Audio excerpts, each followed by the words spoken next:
So welcome back to my channel. आज चाहिँ म तपाईहरुलाई मेरो युट्युब च्यानलबाट यो इफेक्ट कसरी बनाउने भनेर देखाउन गइरहेको छु। यहाँ तपाईले देखिराख्नु भएको होला। र यो इफेक्टलाई चाहिँ मैले कसरी बनाउँछु आज तपाईलाई म देखाउँछु। यो चाहिँ एकदमै हाम्रो प्रोजेक्टहरुमा एकदमै धेरै युज हुने इफेक्ट हो, तर एकदम सिम्पल तर एकदमै धेरै काम लाग्ने, जसलाई चाहिँ हामी टाइपराइटर इफेक्ट भन्छौं। सो यसलाई कसरी प्रिमियर प्रोमा बनाउने भनेर आज म तपाईलाई देखाउन गइरहेको छु।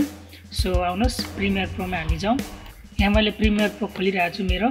सो यति भइसकेपछि हामी सुरुमा हामीलाई चाहिने कुराहरू म तपाईलाई बताउँछु। सो हामी फर्स्टमा चाहिँ हामीले के गर्नुपर्छ भन्दाखेरिलाई फर्स्टमा चाहिँ हामीलाई एउटा यहाँनेरि कुनै एउटा म्याट चाहियो, कलर म्याट। सो तपाईले यसलाई तपाईहरुको प्रोजेक्टमा पनि राख्न सक्नुहुन्छ। सो तर म आज तपाईलाई चाहिँ कलर म्याटमा म गरेर देखाउँछु। सो यो हामीले कलर म्याट एउटा व्हाइट कलरको चुज गर्यौं। तपाईले जुनसुकै कलर चुज गर्न सक्नुहुन्छ। त्यसपछि हामीले यति गरिसकेपछि हामी टाइप टुल्स अथवा किबोर्डमा तपाईले टी टाइप गर्नु भने टाइप टुल्स आउँछ, अनि यहाँनेरि हामी लेख्छौं। ल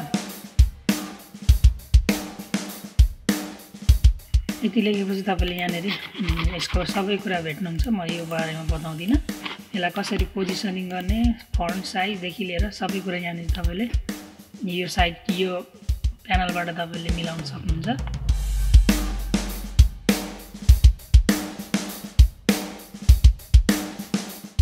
यो चाहिँ हाम्रो टेक्स्ट भयो जहाँ चाहिँ हामीले टाइपराइटर इफेक्टलाई चलाउँछौं। सो मैले यो टेक्स्टहरु लेखिसके, यतिसम्म तपाईलाई थाहा भयो होला। त्यसपछि हामीले यति लेखिसकेपछि हामी हाम्रो इफेक्ट प्यानलमा आउँछौं। यहाँनेरि चाहिँ अब हामीले एउटा इफेक्ट सर्च गर्नुपर्ने हुन्छ, जसलाई चाहिँ हामी लाइनर वाइप भन्छौं। यो चाहिँ तपाईको भिडियो इफेक्टको ट्रान्जेक्सन भित्र लिनियर वाइप भनेर छ। त्यसपछि हामी यो लाइनर वाइप इफेक्टलाई हामी ड्र्याग गरेर सिम्पली हाम्रो टेक्स्टमा ड्रप गरिदिन्छौं। यति गरेपछि हाम्रो यहाँनेरि आउँछ। सो यति गरेपछि अब हामी यहाँनेरि ट्रान्जेक्सन हेरौँ यसको। यसरी जुन हामीले हाम्रो टेक्स्टमा लाइनर वाइप इफेक्टलाई लगाइसके पछाडि चाहिँ अब हामीले के गर्नुपर्ने हुन्छ भन्दाखेरिलाई यति यसरी यहाँनेरि लगाइसकेपछि हामी यहाँनेरि लाइनर वाइप आउँछौं। त्यसपछि हामी सुरुमा यसको पर्सेन्टेजलाई बढाइदिएर हामी पहिला डन टेक्स्टलाई हराउने गरी सबै छोडिदिन्छौं। त्यसपछि हामी यहाँ स्टपवाच अथवा की फ्रेमलाई अन गर्छौं। त्यसपछि हामीले कहाँसम्म पुग्दाखेरि निकाल्नु पर्ने हो त्यहाँ पुगेर फेरि ब्याक टु हामी 0 गर्छौं। सो हाम्रो इफेक्ट यस्तो देखिन्छ। यस्तो भयो। त हामीलाई यो ठ्याक्कै उल्टो भयो। हाम्रो यताबाट लेख्दै जानुपर्ने, यताबाट लेख्दै यता जानुपर्ने, तर यताबाट लेख्दै यता आयो हैन। सो हामीलाई यो उल्टो भयो। सो हामीले यहाँनेरि वाइप एंगल छ नि, यसमा हामी 90 छ, यसलाई हामी 270 बनाइदिन्छौं। सो अब हेरौँ, ठीक छ। अब हामीलाई चाहिएको इफेक्ट लगभग यही हो। र यति भइसकेपछि अब हाम्रो लगभग इफेक्ट हाम्रो इफेक्ट सकिसकेको छ बनाएर। सो यो अलिकति छिटो भयो जस्तो लाग्यो भने तपाईले यसलाई अलिकति बढाउन सक्नुहुन्छ।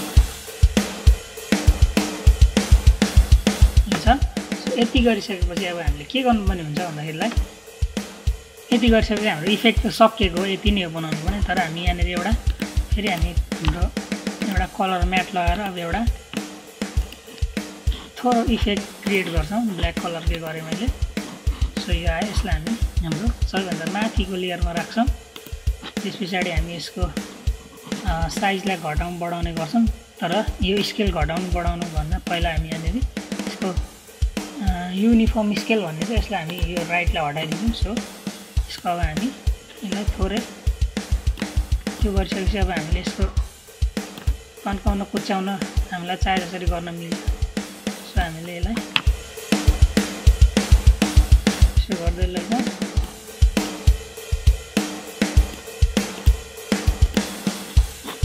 यति भएपछि अब हाम्रो यसलाई यहाँ राखेर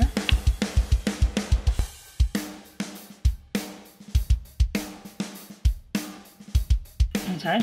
सब यसलाई हामी एनिमेट गरौँ कि यसले चाहिँ जुन हाम्रो टाइपराइटरको साइडमा क्लिक गरिरहेको हुन्छ नि, लेख्दाखेरि हामीले वर्डहरुमा लेख्दा याद गर्नुभएको होला नि, टेक्स्ट लेख्दा क्लिक गर्छ नि, हो त्यो इफेक्ट दिन आउँछु भनेको यसलाई। सो त्यसको लागि अब हामी यसको पोजिसनलाई अन गरौँ। त्यसपछि कहाँसम्म हाम्रो टेक्स्ट पुग्छ यहाँ पुगेपछि फेरि यसलाई हामीले सारेर त्यहीँ लगेर छोडिदिउँ।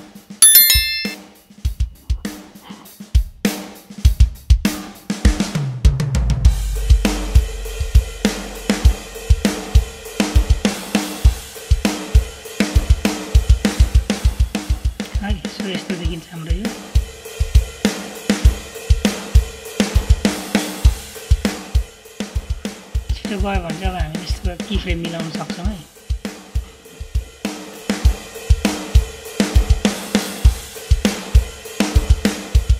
ठिक छ, यति भएपछि अब हाम्रो लगभग सकेको छ। तर के हुन्छ भन्दाखेरिलाई हाम्रो जुन हाम्रो कम्प्युटरहरुमा लेख्दाखेरि त्यो जुन यो लट्ठी चाहिँ यो चाहिँ पिलिक गरेको हुन्छ नि त हैन, पिलिक गरेको हुन्छ। सो यहाँनिर त गरेन, सिधै गयो। त्यसको लागि अब तपाईले यहाँ फ्रेम बाइ फ्रेम कट पनि गर्न सक्नुहुन्छ। तर यहाँनिर एउटा म ओपासिटीबाट ट्राई गरे। यसको ओपासिटीलाई यहाँनिर 100% छ, यहाँ पुग्दा 0, फेरि यहाँ पुग्दा 100।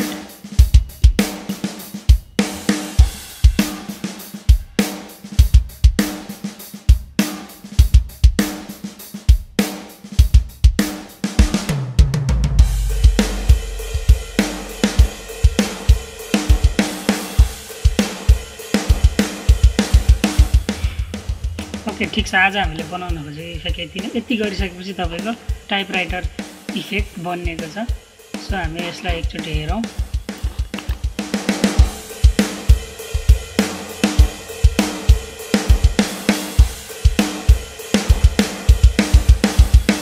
ठिक छ, यति नै। अब यसको फास्ट स्लो गर्नुको लागि तपाईले यहाँनिर हामीले अघि बनाएको जुन यो की फ्रेमहरु छ यसलाई तपाईले घटाउने बढाउने गर्न नि कति फास्ट लाने कति स्लो लाने भन्ने यहाँबाट गर्न मिल्छ। सो हामीले यति गरिसकेपछि यो टेक्स्टलाई यो इफेक्टलाई थोरै अलिकति राम्रो देखाउनको लागि चाहिँ हामीले यहाँनिर एउटा कुरा यसमा साउन्ड लगाइदिन सक्छौं। सो साउन्ड मैले डाउनलोड गरेर चाहिँ यहाँनिर म लिएर आउँछु।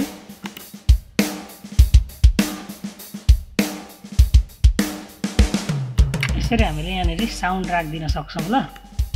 यसले चाहिँ तपाईहरुको अलिकति फिल दिने काम गर्छ इफेक्टमा।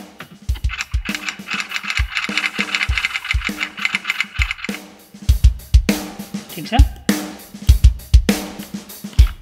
यति गरी चाहिँ हामीले आज बनाउनु खोजेको इफेक्ट यही नै हो।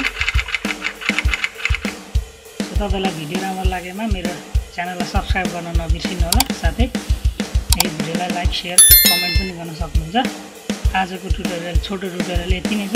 सो हामी अर्को भिडियोमा फेरि भेट्नेछौँ। अहिलेलाई